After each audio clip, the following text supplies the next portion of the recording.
The Tom Butler Organisation Limited has been providing specialist equipment for control centres to a range of government departments for the past 10 years. It's become increasingly apparent that there's a lack of sound information and technical detail given to those who are undertaking the task of upgrading or totally rebuilding their emergency control centres. The purpose of this video is to help clients understand more clearly what's involved in the design and construction of this type of build. This video is in 3 sections. The first section will show you Northampton's control centre. The second part was shot at various stages during the construction and highlights the key points. The last part deals with the actual installation procedure and is meant to aid those that are unfamiliar with the types of equipment that will need to be installed.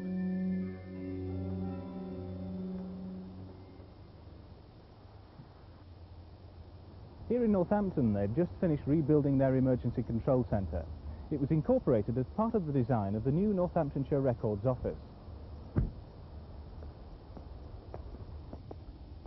The actual design of the centre was based on the Tombutt Mark II design and was modified to take into account the dimensions of the building above. This is the above-ground door which leads to the centre itself.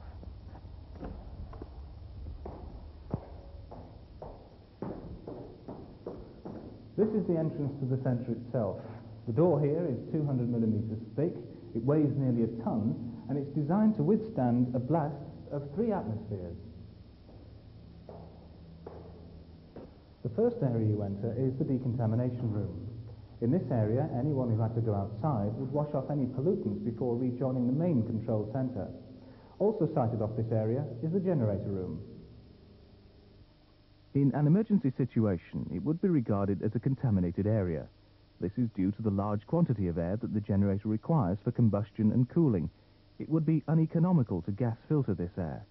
Therefore, the generator is placed in a totally sealed room, and the air it requires is pre-filtered, eliminating dust and radiation only. The valves and filters on the air inlet and the valves on the air outlet all create resistance. Therefore, it's necessary that a chamber is built around the air inlet filters and that a mechanical fan is incorporated to overcome this air resistance. Flexible ducting is connected to the cooling system and outlet valves to ensure air is forced across the cooling coils and straight out of the room, minimizing any contamination. The generator exhaust is taken out separately through an insulated wall passage. The generator is the self-contained power source for the entire control centre, providing the ventilation, power, heating and lighting.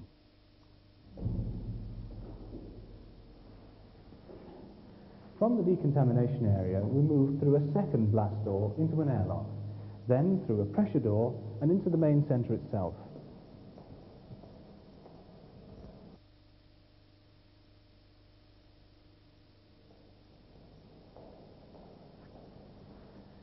As you can see, the main control centre area has been left completely open plan, allowing use for a variety of purposes on a day-to-day basis.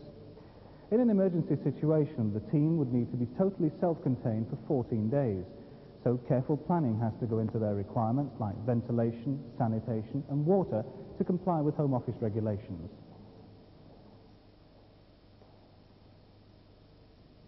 In the Tombutt Mark II design, the ventilation and filter units are sited in an area off the main centre. In Northampton, it was necessary to fit the VA 1200 ventilation unit. This provides 2,400 cubic metres of air on a pre-filter operation and 1,200 cubic metres per hour on gas filter. The air would first be drawn into the air chamber through the EPV-AF explosion protection valves fitted with air filters. The filtered air would then be ducted from the air chamber to the ventilating unit and distributed as required into the main centre. When the ventilation unit is switched on, airflow is maintained by passing the used air out through overpressure valves into the airlock, through more valves into the decontamination area, and finally to the outside through a further set. When the ventilation unit is switched off, the overpressure valves automatically close again.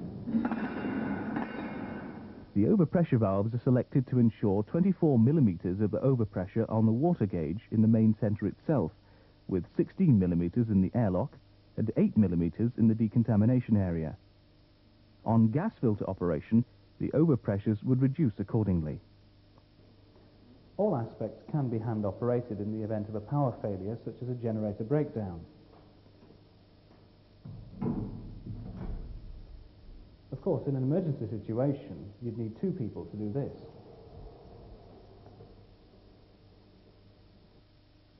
In the event of an emergency, the usual services we take for granted, water, sanitation, etc., can't be relied upon. So overcoming these problems has led to the design of toilets, wash basins and sinks that are self-contained, such as the 24-inch Elsan toilets with only 1.5 gallons of water and 1 pint of Elsan fluid. It'll provide 250 uses and last 10 people 5 days before needing to be discharged, therefore avoiding the need for any main supply. The 3 toilets here have been connected to a common manifold. Each one is isolated by a gate valve and discharged using a Whale gusher pump. The water supply for the toilets, washroom sink tanks and kitchen sink tanks is all stored in the tank room. These tanks are galvanized and etched with MP302 and treated with Boacoat 30 to ensure the keeping of potable water. Fiberglass tanks of the same size, 1000 by 750 by 1500, are also available and comply with Bylaw 30. The ABP pump and filter draws its water from the storage tanks, ensuring a filtered supply at the point of delivery. The stainless steel sink tanks hold their own wastewater. The washroom sink tanks hold 30 gallons, whereas the kitchen sink tanks hold 50 gallons. When they're full, the waste is pumped outside, again using a Whale gusher pump through a 1.5-inch non-kink smoothbore hose, eliminating any need for large sanitation holding tanks. Because of the centre's dual role, the dormitory is not a permanent feature. The bunk beds here, though, can be erected quickly should the need arise. An RD81 radiation meter should be sited within the protected area, with an external probe facility situated outside. It enables people to read the level of radiation outside before anyone leaves the protected area. This particular meter can also be used as a handheld instrument, making it very cost-effective. Due to the construction, it's important at the design stage to establish exactly where all the various services are to penetrate the wall structure. This is in order that sufficient wall tubes with puddle flanges can be cast into concrete walls. We'll now highlight the various transits used in the Northampton build. These have to be cast into the walls and are specified to match the wall's thickness. On the plan, the walls and doors that would sustain a blast are coloured dark brown, whereas the internal structural walls and pressure doors are coloured light brown. The actual thickness of the walls depend on the type of construction, the reinforcement used, the building above, etc. But in this case, they are 400 millimetres and 300 millimetres respectively. Number 1, the air intakes. These are shown green on the plan, with the casings having a flange on the inside to attach the explosion protection valve and air filter to. Number 2, shown blue on the plan, are the wall casings for the overpressure valves. These are cast into the walls in the areas shown here.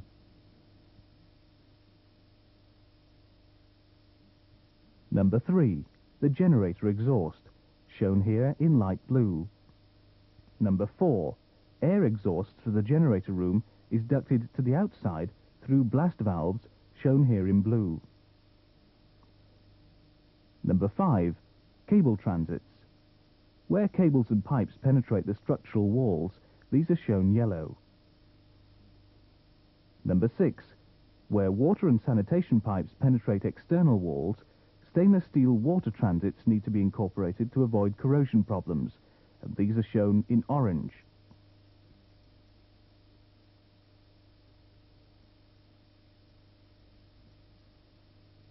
We'll now look at the construction of this building to highlight the key points. Once the wall thicknesses and transits have been specified and cited by the architect, the actual construction of the building is no different from any other build, with the exception of the doors. Installing the transits is simply a matter of securing them between the shuttering boards prior to casting the walls. The valves are subsequently fitted, and this will be shown later. Probably the most important consideration in construction are the doors. The blast and pressure doors are supplied already hung and attached to their frames. The blast doors are 200 millimeters thick to give sufficient blast protection and ensure an adequate PF. Pressure doors used for internal closures are 100 millimeters thick. Here we see the doors as they're delivered. They should be inspected prior to shuttering to ensure that no damage has taken place whilst on site. You should assure yourself that the door and frame are true to each other in all respects, and that the seals compress fully when the door is closed. The locking handles must not be removed or slackened, either before or during casting. When casting the door and frame should be placed inside shuttering and wedged accurately, ensuring that the frame is not twisted in any direction, as this will result in the door not sealing properly. The door body must be supported underneath, making sure it's in the fully closed position, with the locking handles fully horizontal. The door frame is then cast into the wall. It's important that under no circumstances should the frame be cast with the door in the open or unlocked position. When casting the door body, the door should not be cast until the wall is sufficiently cured. Formwork for shuttering is available on hire from ourselves. These are used in conjunction with the snap ties which are supplied with the door. Before casting the door body, it should be supported underneath, making sure it's in the fully closed position with the locking handles fully horizontal. Again, it's important that under no circumstances should the door body be cast in the open or unlocked position. If ordinary shutter boards are used by the builder, then care must be taken to ensure they're not over-tightened, as this may lead to distortion of the door body, which could result in the door not properly sealing to the frame.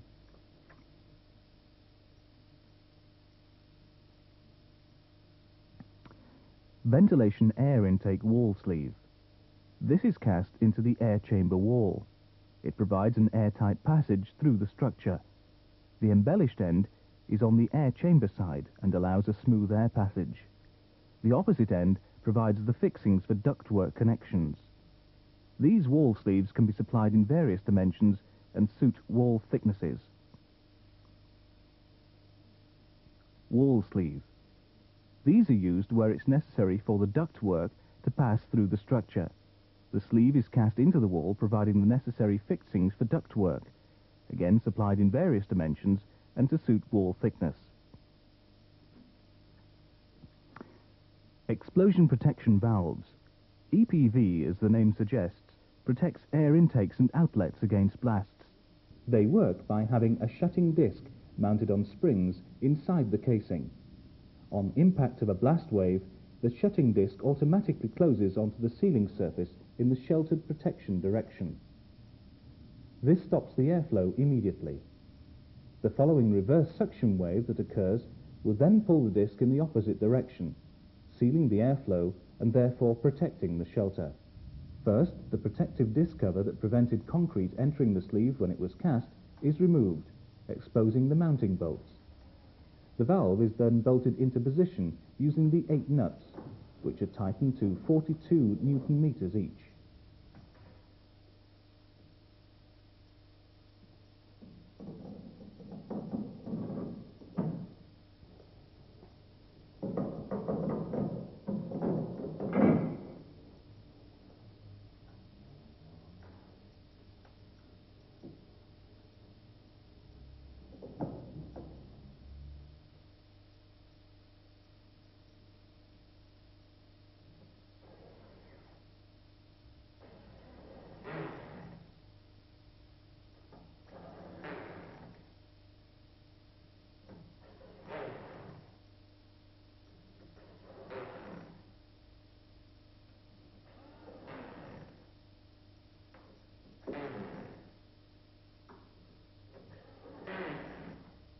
If the valve is used as an air intake, an air filter will need to be added. This is done by means of the 4 studs on the filter rim being secured to the blast valve securing flange. The air filter. This is mounted over the blast valve. The valve protects the soft filter material from any sudden rise in pressure, up to a blast of 3 atmospheres and 11 atmospheres of reflective pressure.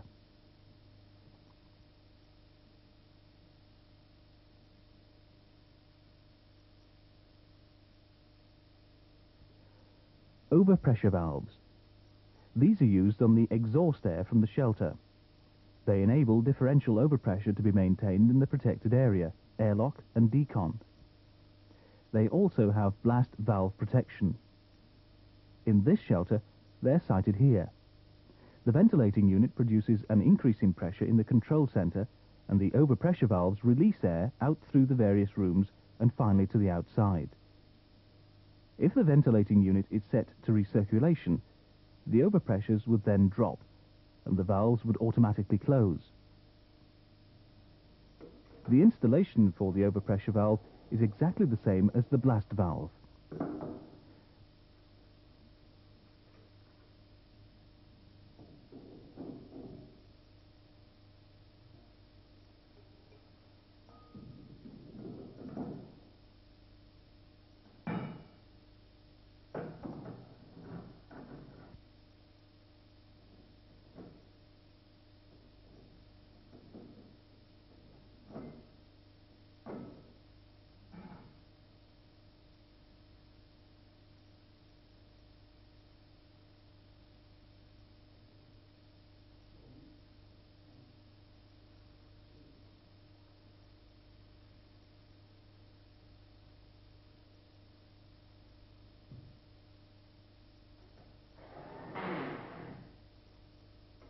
The wall casing, together with its valve bed, is cast into the concrete structure. Protection screens are inserted into the wall tube to prevent vermin entering into the blast valve. In exposed blast situations, a splinter plate is bolted to the structure over the aperture to prevent debris entering the wall tube. The splinter plate stands off the wall surface sufficiently to minimize air resistance. Gas-tight shut-off valves. The GAC valves are used to shut off or change over the airflow in the ducting systems. By means of these gas-tight shut-off valves, the air can be directed according to the requirements for fresh air or filtered air operation. They work by opening and closing a stainless steel disc. If the handle is turned right round, the disc pushes forward, creating a gas-tight seal. It's important when installing these that the system is totally sealed. The first part of installation is to fit the spacer duct. The spacer duct is mounted onto the air intake tube that has been precast into the walls. The valve is then fitted onto the spacer ring, making sure that the gaskets are installed correctly to form the gas-tight seal. Ducting is then added from this to the ventilating unit. All ductwork between the air chamber and gas filters must be gas-tight.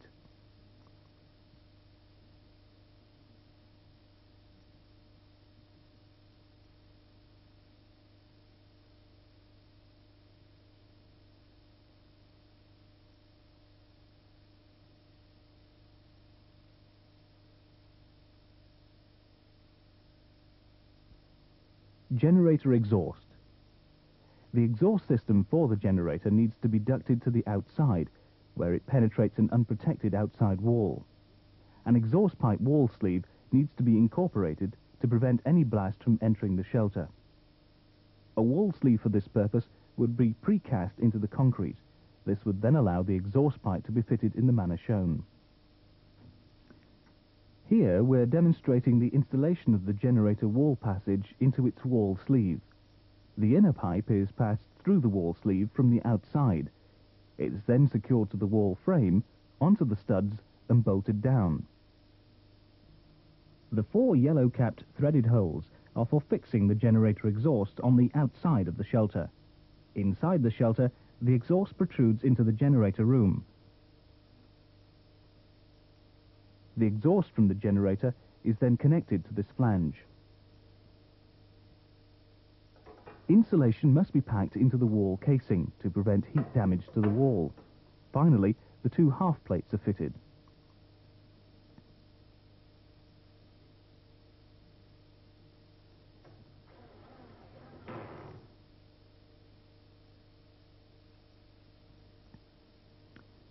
Cable transits.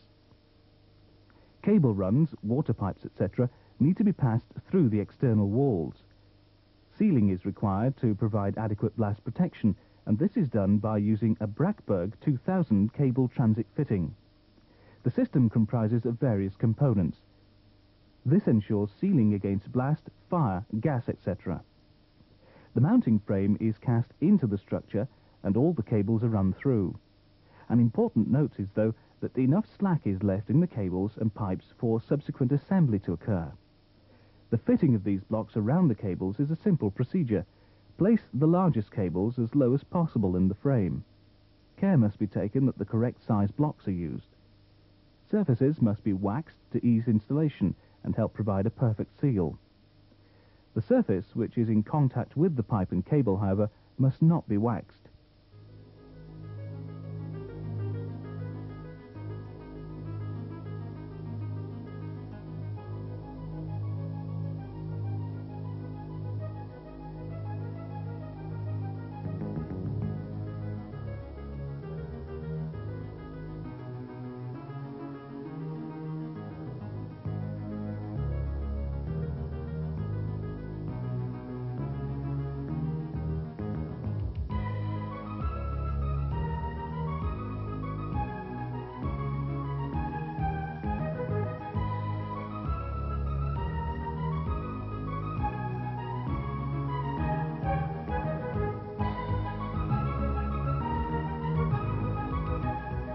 The layers are built up stage by stage.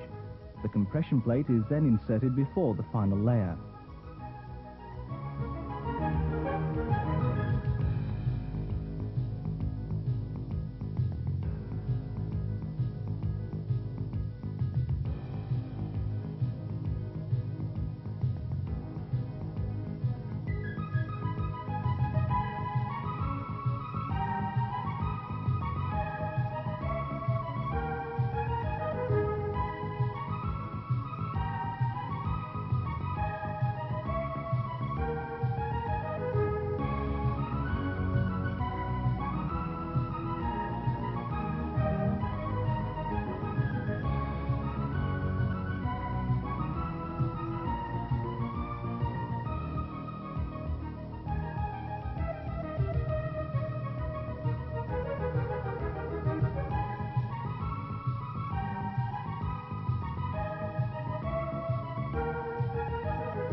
The bolt is then tightened, compressing the Lycron until there's 32 millimeters of space between the plate and the frame.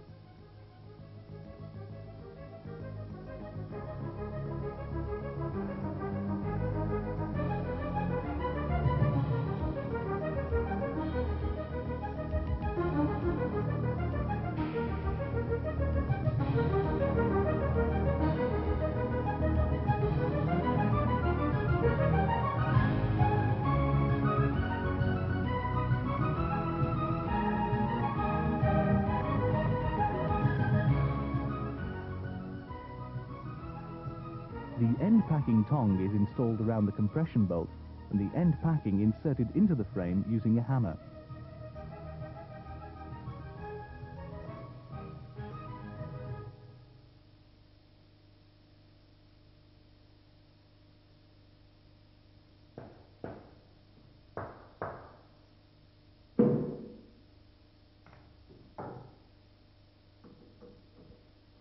Finally, the nuts of the end packing are tightened to compress and complete the seal. Approximately 12 millimeters of thread should protrude on each bolt.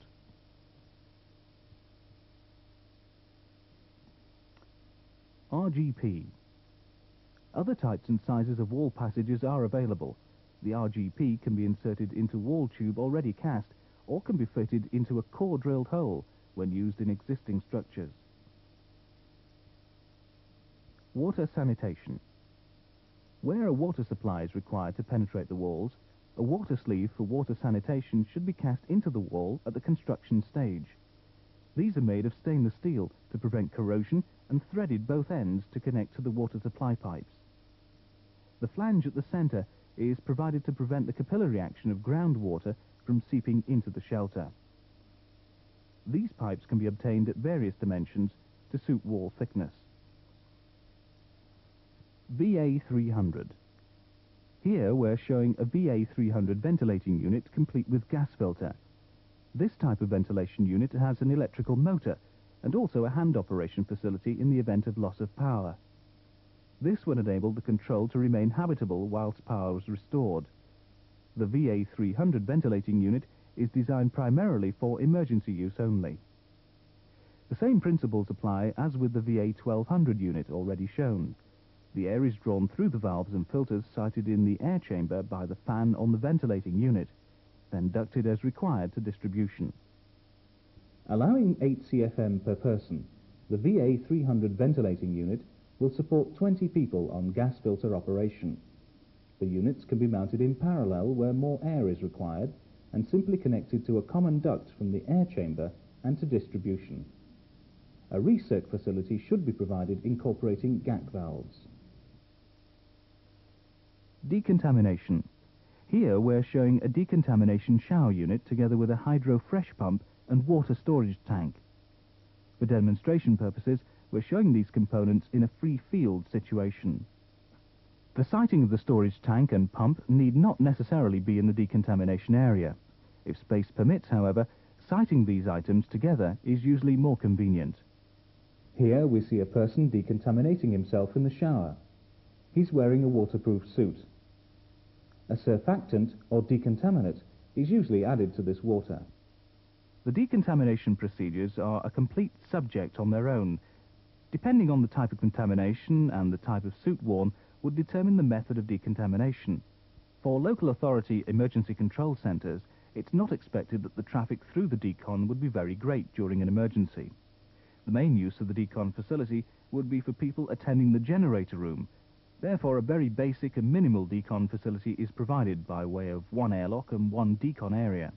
However, people should familiarise themselves with the correct procedures of decontamination. In military situations where many people would pass through the decon area, it's not unusual to have as many as 8 separate areas with varying overpressures, and a very strict doffing and donning procedures must be adhered to. This, of course, involves the training of such people in simulated and real conditions.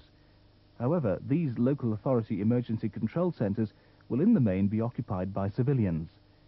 Therefore, it's of great importance that the emergency planning officer ensures that his team is aware of this problem and the necessary training given. Electromagnetic pulse protection. The subject of EMP protection is an extremely complex one, and progress is rapidly being made on this front. For instance, credible alternatives to the Faraday cage or steel room. However, we feel that unless total EMP protection is given, taking into account all vulnerable points, it's rather a waste of resources, for example, to EMP protect the generator set and assume that we'll put the radio in a biscuit tin to bring out after the blast. For installations where it's not practicable to have the bunk beds permanently erected and storage unassembled is not desired, we show a new concept allowing the beds to be assembled ready for use, whilst at the same time being stored on the ceiling, freeing the floor space beneath to be used on a day-to-day basis. When the beds are required, they're simply lowered from the ceiling and the 4 uprights inserted.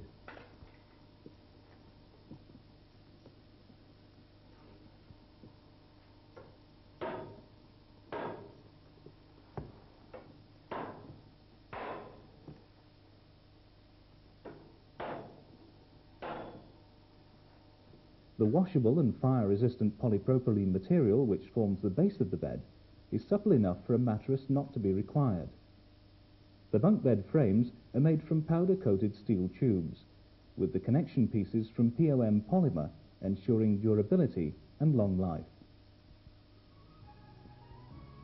The information given in this video is in good faith. However, care must be taken by the designers to ensure that the local authorities' individual requirements are complied with. and of course they finally have Home Office approval. This must be given before a grant is available. Each build will obviously vary in some way according to local conditions and restrictions. However, in order to clarify some of the general points made in the EPGLA, we would state the following. Point 1. The space requirement of 700 cubic feet per person applies when no forced ventilation is provided. Where a ventilation system has been installed, airspace requirements per person may be varied below this figure, operational requirements being the determining factor. Point 2. Home Office grant provides for the funding of wartime controls. Where dual use is proposed, consideration should be given to air changes, improved sanitation, washroom and kitchen facilities, as well as health and safety requirements outside of the grant. Point 3. The 1.5 PSI requirement found in the EPGLA is not intended to be built down to. Therefore, when designing a new build which might require 400 millimeters of reinforced concrete walls to withstand the weight of earth and an above build, we should not then reduce the blast protection for the doors, inlet and outlet valves to 1.5 PSI, as this would not produce a credible build. And point 4. The recommended height for air intake stated in the EPGLA is 7 feet. Again, this is not a fixed figure. Individual circumstances may be taken into account and reduced height accepted.